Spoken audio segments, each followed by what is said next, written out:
Саламатсызбы. Биз мына жаровняны жасаганга аракет кылып атабыз. Азыр жаровняга кете турган нерселер: мясо говядина, лук, болгарский, помидор, чеснок, чынсай.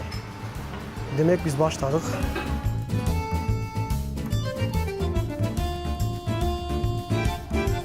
Пиязды турайбыз.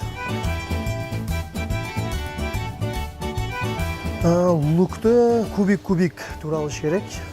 Чеснок круглый, да. Лукту керектүүсүн турап бүттүк. Болгарский турайбыз. Бул болгарскийди китайский нарезка дейт. Мындай 3 бурчук тураш керек. Көк болгарскийди баштадык. Болгарскийди турап бүттүк.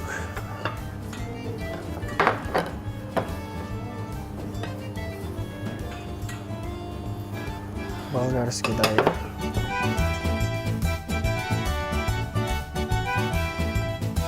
Зеленди бул асты жагы катуу жери болот да. Катуу жерини биринчи туралат, биринчи куурулат, анан жумшак жери акырында салынат.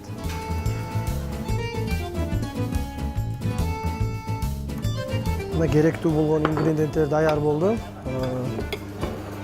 Азыр биринчи эт салынат, анан лук, чеснок, соевый соус, спеси берилет, анан болгарский, анан помидор салынат. Помидор калып калыптыр.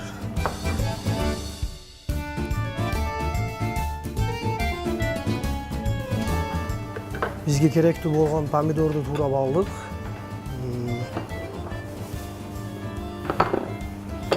Бизге керектүү болгон ингредиенттер даяр. Эми ушуну жасаганды баштайбыз. Тамакка керектүү болгон майды куябыз. 90 грамм, 80 грамм май куябыз. Кыздырабыз кичине. Отту слишком бийик кылбайбыз. Эт күйүп кетип калышы мүмкүн.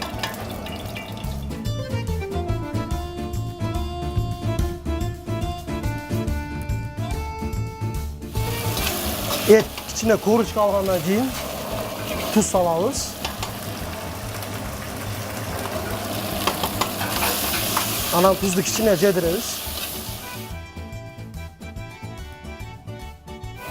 Кытайский туз салабыз. 4 грамм, 3 грамм кытайский туз. Кристаллик. Кристаллик деген туз бар, кытайский туз. Для вкус. Уже мына лук сала турган мезгил келди. Лук, чеснок вместе, да?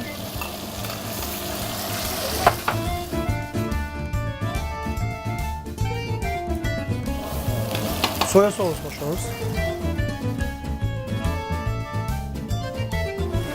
Азыраак суу кошобуз. Болгарскийлерди кошобуз.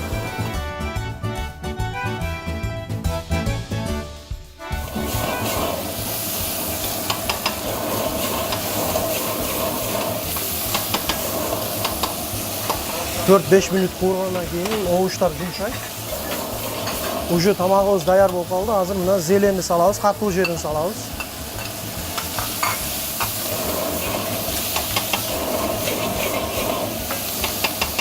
Азыраак суу кошобуз.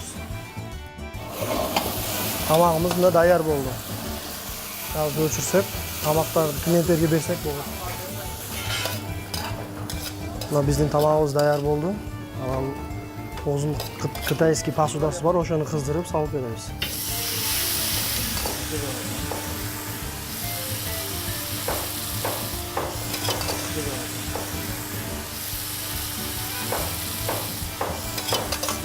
Dayar аш болсун.